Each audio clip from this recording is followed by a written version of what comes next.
ये वाला देखते हैं।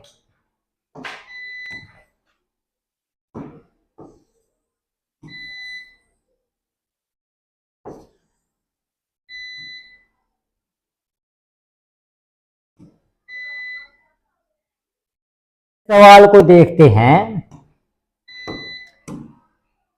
इसमें लिखा है संख्या है हमारे पास 602 P 0 और P 9 से विभाज्य है।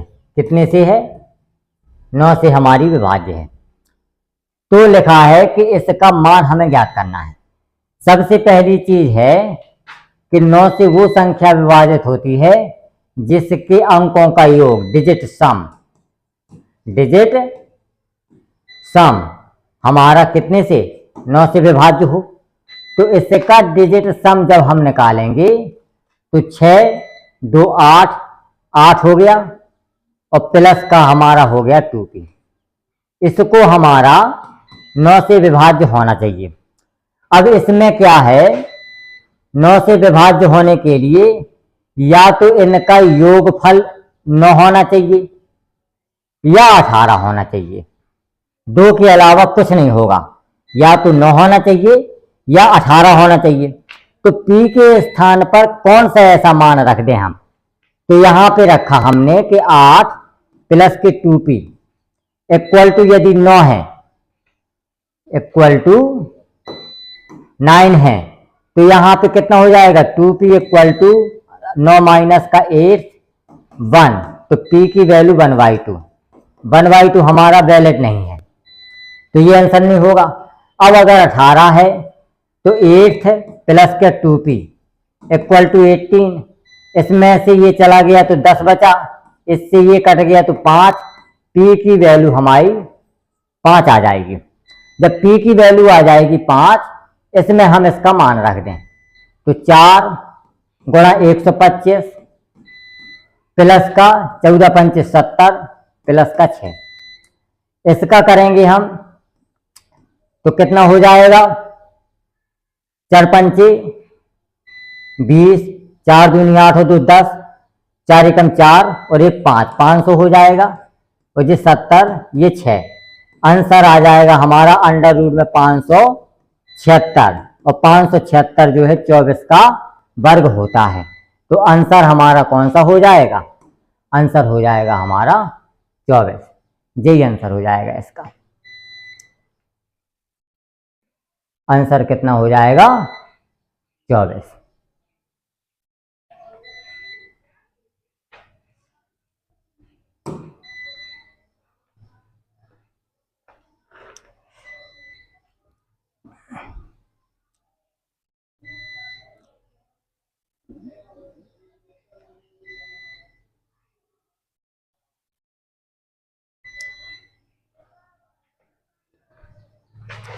अगला देखते हैं। इसमें अगला देखते हैं।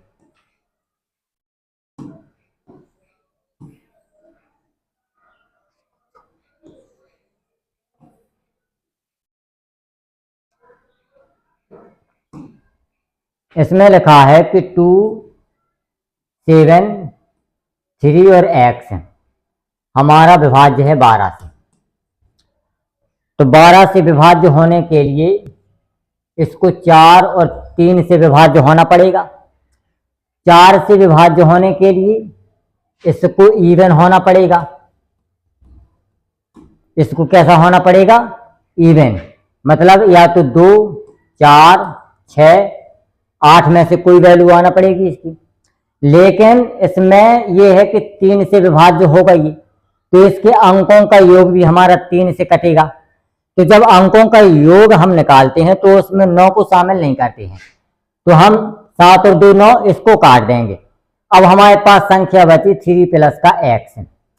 यदि हम इसमें 2 रखते हैं तो हमारा 5 प्राप्त होता है जो 3 से नहीं कटेगा। 4 रखते हैं तो 7 प्राप्त होता है जो 3 से नहीं कटेगा। 6 रखते हैं तो 6 और 3 9 प्राप्त होते हैं जो 3 से कट जाएगा। 8 रखने पर 11 प्राप्त होता है जो 3 से नहीं कटेगा। तो x की वैल्यू हमारे पास कितना आ गई? 6। x की वैल्यू कितनी आ गई 6। अब दूसरी संख्या दी गई है हमको y 8 5 4 z 0 और 6। ये हमारी 11 से विभाज्य है। कितने से है 11 से। तो इसके अल्टरनेट 1 3 5 और 7 इनको जोड़ देंगे तो 5 y प्लस के 5 प्लस का z और प्लस का 6। इसमें से 2 4 और 6 को घटा देंगे हम तो कितना घटेगा 8 धन के 4 और धन का 0। इतना घटेगा 11 होने के लिए। और ये या तो 0 होगा, ये 0 के बराबर होगा, तो इसमें यह 11 होगा। कितना होगा 0 के बराबर होगा या 11 होगा। तो यहां पे लिख दिया हमने y प्लस का z प्लस का 11 माइनस के 8 4 12 इक्वल टू या तो 0 होगा या 11 होगा। ये हो जाएगा y प्लस का z और माइनस का 1 इक्वल टू 0 या 11। अब हम यहां पे देखते हैं यदि y प्लस z माइनस के 1 को यदि हम 0 लेते हैं, कितना लेते हैं 0, तो y प्लस का z इक्वल टू 1 हो जाएगा। अब यदि इसमें x और जोड़ दें तो x की वैल्यू हमारी कितनी है 6 और y प्लस z की वैल्यू 1 है, तो टोटल मान हमारा 7 आ गया। 7 किसी भी ऑप्शन में नहीं है। तो हम दूसरा फिर चेक करते हैं कि यदि हम y प्लस z और माइनस 1 की वैल्यू हम 11 रखते हैं तो y plus z equal to हो जाएगा 12। x और इसमें से जोड़ दें तो इसकी वैल्यू 12 है, इसकी वैल्यू 6 है, दोनों मिलकर के हमारा 18 हो जाएगा। 18 होकर के वही हमारा आंसर हो जाएगा डी। इसका मान आ जाएगा 18।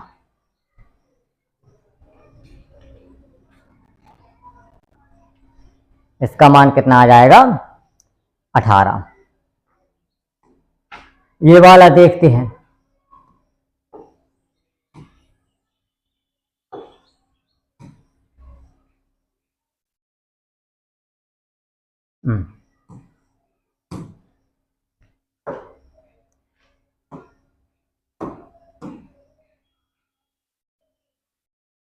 यहां पे लिखा है 8 x 1 x 4 x 9 x 5। ये हमारी डिविजिबल है 15 से। तो 15 हमारा 5 और 3 से कटेगा। 5 गुणा 3 होता है। तो 5 से कटने का नियम है कि या तो 0 हो या 5 हो, तो लास्ट में तो 5 है। अब हमें 3 की डिविजिबिलिटी चेक करनी है। तो 3 की डिविजिबिलिटी चेक करने के लिए हम क्या करते हैं कि इनके अंकों का योग निकालते हैं, और यदि वो 3 से डिविजिबल हो जाएगा तब हम कहेंगे कि वो संख्या हमारी 3 से डिविजिबल है, 15 से डिविजिबल है। तो यहाँ पे डिविजिबिलिटी 3 की चेक करने के लिए डिजिट सम में 9 को शामिल नहीं करती। तो 8 और 1 9 हमारा खत्म हो गया, ये 9 खत्म हो गया, ये 5 और 4 9 खत्म हो गया। अब संख्या बची हमारे पास 3x। कितनी बची 3x। अब इसमें देखना है कि x के कौन कौन से मान हमारे संभव हैं। ठीक है, और यहां पे x की मैक्सिमम वैल्यू लेना है हमको। x की कौन सी वैल्यू लेना है, यहां पे x की मैक्सिमम वैल्यू लिखा है कि मैक्सिमम वैल्यू होना चाहिए, नहीं तो x के बहुत सारे मान प्राप्त होंगे। तो यदि हम इसमें से इसमें एक तो 3 रखेंगे, एक तो पहले 1 रखेंगे, 3 हो जाएगा, और फिर 4 नहीं होगा, 4 भी हो जाएगा, और 5 हो जाएगा, 6 हो जाएगा, 7 भी हो जाएगा, और 8 भी हो जाएगा। तो मैक्सिमम वैल्यू हमारी कितनी है, और 9 भी हो जाएगा, हो जाएगा। तो x की जो है मैक्सिमम वैल्यू हमारे पास 9 आ जाएगी। कितनी आ जाएगी 9। अब 9 इस वाले में रख देते हैं हम। किस में रखेंगे? इसमें 9 रखेंगे। तो अंडर रूट क्यूब, तो 3 का वो 9 81 नंबर 729 और प्लस के 9 प्लस का 1 हो जाएगा। इसका लगाएंगे हम तो अंडर रूट में क्यूब आ जाएगा। 3 नम 27, 3 नम 27, 3 दूनी 6 2 8 और 3 2187 और प्लस के 9 और 1 10। तो यहाँ पे हो जाएगा क्यूब रूट ऑफ 2100 कितने 97। 2197 किन किन के बीच की संख्या है ये? अगर हम 10 का क्यूब करें तो 1000 और 20 का क्यूब करें तो 8000। इन दोनों के बीच की संख्या है। और लास्ट में हमारा 7 है, तो 7 या तो 23 में होगा वो, तो 20 और 13 आंसर आ जाएगा इसका। इसका आंसर कितना आएगा? इसका आंसर आ जाएगा 13, डी आंसर हो जाएगा।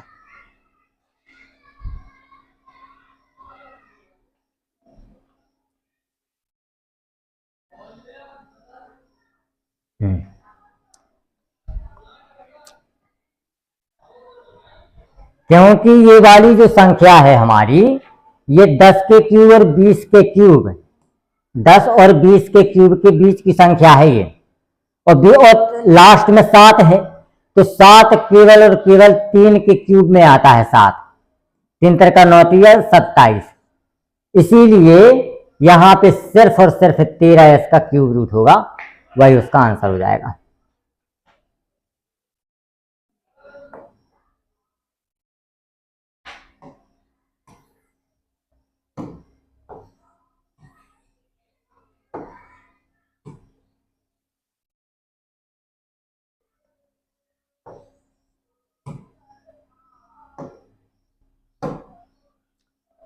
एक संख्या P4571203R 18 से विभाज्य है, तो P प्लस R का मान ज्ञात कीजिए।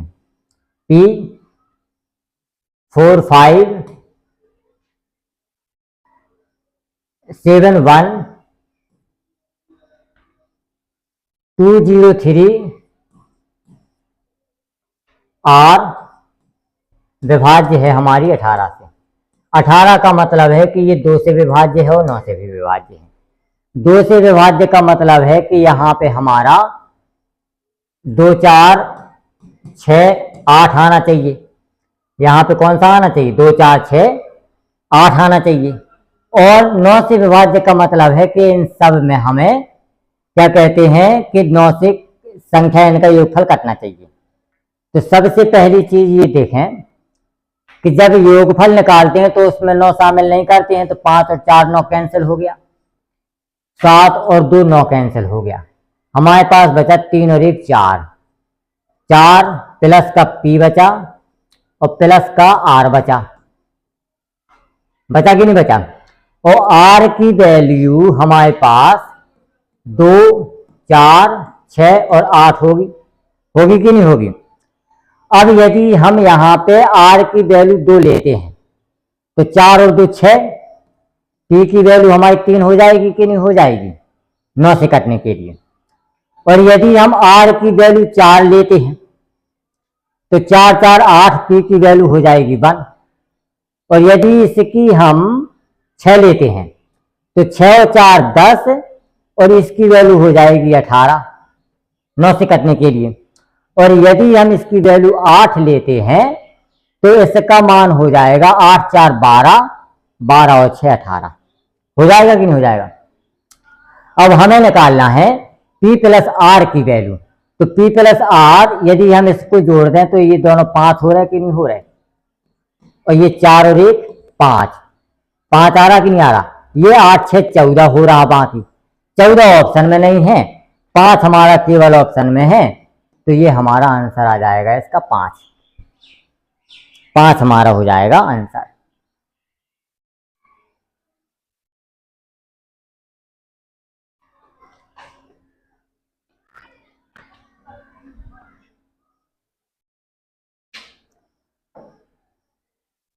5 हमारा हो जाएगा।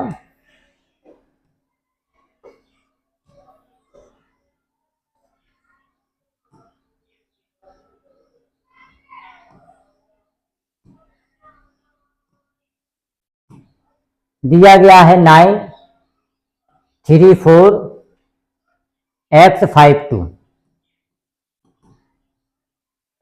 लिखा है कि 21 से विभाजित होना चाहिए। 21 का मतलब है कि ये 3 से भी कटना चाहिए और 7 से भी कटना चाहिए। कितने से कटना चाहिए? 3 से भी कटना चाहिए और 7 से भी कटना चाहिए। 3 से कटने के लिए इसमें हम सबसे पहले डिजिट सम लगाते हैं। डिजिट सम में 9 शामिल नहीं करते हैं। 5 और 4 9 हो गया। आंसर आ गया हमारे पास 5 प्लस का x। अब 3 से कटने के लिए x के कौन कौन से मान संभव है हमारे?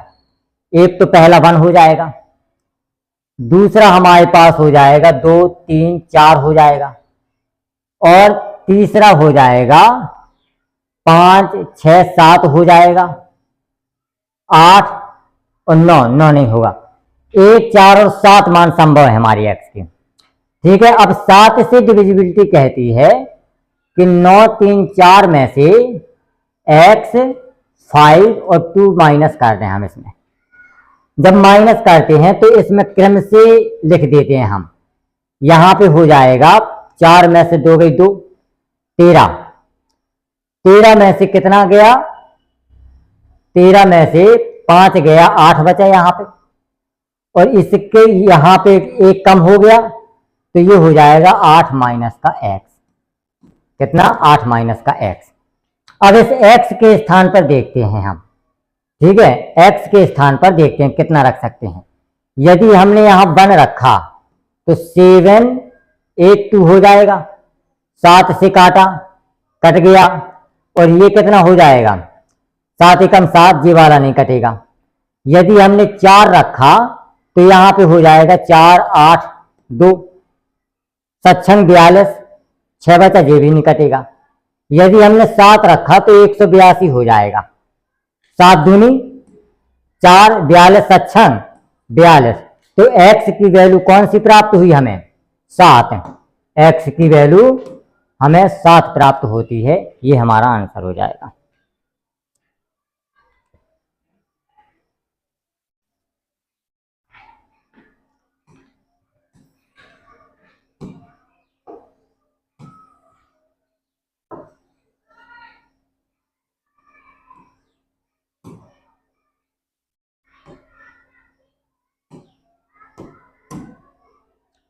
ये देखें, ए बी में से a प्लस बी का संभावित मान क्या है?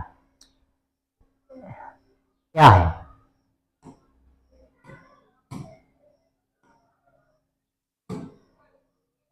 a प्लस बी का संभावित मान क्या है? संख्या दी गई है हमें 5 a b b 7 और a दी गई है। यहां पे लिखा है कि ये संख्या हमारी किससे डिविजिबल है? 33 से डिविजिबल है। तो 33 से डिविजिबल का मतलब है कि ये हमारी 3 से भी कटेगी और 11 से भी कटेगी। 3 से भी कटेगी और 11 से भी कटेगी। इसमें सबसे पहले हम 11 की डिविजिबिलिटी चेक करते हैं। तो ये हो जाएगा 1 3 5। इनको जोड़ते हैं तो 5 प्लस 5 7 12 और प्लस का b आ जाएगा, माइनस। अब इनको जोड़ते हैं 2 4 और 6 को, तो ये हो जाएगा हमारे पास a 2, हाँ ये हो जाएगा a और a 2a प्लस का b इक्वल टू 0 हो जाएगा। तो यहां पे हम 12 प्लस का b माइनस का 2a और माइनस का b इक्वल टू 0 कर दें। b से b हमारा कैंसिल, a का मान आ गया हमारे पास 6। कितना आ गया? a का मान 6 आ गया। अब a के स्थान पर हम 6 लिख दें। a 5 6 b b 7 6। अब इसमें करते हैं हम 3 की डिविजिबिलिटी चेक। तो यहां पे लिख देते हैं हम 6 5 11, 11 और 7 18, इससे ये तो कैंसिल हो गया। ये बचा हमारे पास 6 प्लस के 2b, इतना बचा। अब b के कौन कौन से मान संभव हैं जो 3 से कटेंगे, b के कौन कौन से मान संभव हैं जो 3 से कटेंगे। तो b का संभावित मान आ जाएगा 1 रखने पर 8, 2 रखने पर 10, 3 रखने पर 3 दूनी 6 6 12, 3 हो जाएगा। 4 दूनी 8 6 14, 5 दूनी 10 6 16, 6 दूनी 12 और 6 18, 6 आ जाएगा। और 7 दूनी 14 और 6 20, 8 दूनी 16 और 6 22, 9 दूनी 18 और 6 24, तो ये 9 आ जाएगा। कितना आ जाएगा, ये आ जाएगा 9। हमारे पास b के मान आ गए 3, 6 और 9। अब हमें निकालना है a प्लस का b। ये तो 6 है, यदि हम 3 रखते हैं तो ये हमारा आंसर आ जाएगा 9। और यदि हम 6 रखते हैं तो 6 6 12 उसमें ऑप्शन में नहीं है। 9 रखते हैं 9 6 15 ऑप्शन में नहीं है। आंसर हमारे पास आ जाएगा, आंसर हमारे पास आ जाएगा बी, 9 आंसर आ जाएगा इसका।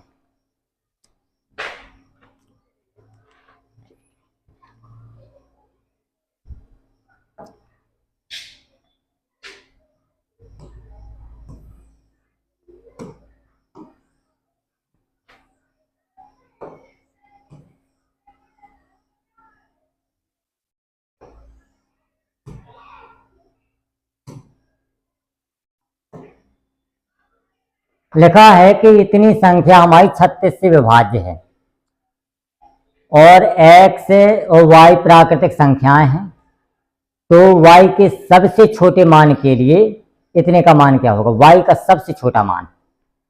तो इसमें हमें देखना है, संख्या दी गई है हमारी 72 x 8 4 3 1 y4, ये हमारी डिविजिबल है 36 से। 36 का मतलब है कि ये 4 और 9 से डिविजिबल है। अब 4 से डिविजिबिलिटी चेक करते हैं तो लास्ट के 2 अंकों से चेक करते हैं, तो y का सबसे छोटा मान जो 4 से विभाज्य होगा, ठीक है। और प्राकृत संख्या पूर्ण संख्या नहीं है, इसीलिए y का मान हम 0 नहीं लेंगे, y का मान 0 नहीं लेंगे, 0 के बाद लेंगे। तो y का मान हमारा 2 आ जाएगा। 24 24 4 से हमारा कटता है। y का मान जब 2 आ गया तो y का मान लिख देंगे यहाँ पे और 9 की डिविजिबिलिटी चेक करते हैं। तो यहाँ पे 9 की डिविजिबिलिटी चेक करने के लिए हम 9 को शामिल नहीं करते हैं, ये कट गया। 8 और 1 9, ये वाला कैंसिल हो गया हमारे पास। 4 3 7 और 2 इसमें से कट गया, 2 बचा। तो हमारे पास बचा x प्लस के y प्लस का 2। अब यहाँ पे y पहले से हमारे पास 2 है, तो हमारे पास आ जाएगा x प्लस का 4। अब हमें देखना है कि x की वैल्यू कौन कौन सी मान के लिए क्या क्या हो सकती है। तो सिर्फ और सिर्फ 5 अगर रखें हम, तो 5 प्लस के 4 इक्वल टू 9 हो जाएगी। अब 5 इसमें रख के मान निकाल दें, तो 5 बटे 2 माइनस के 2 बटा 5, 5 दूना 10, 2 पंचे 55, 5 दूनी 4, यहाँ पे बचा 21 बटे 10, 10 दूना 20, 1 बटा 10, 2 सही 1 बटा 10, यही हमारा आंसर हो जाएगा।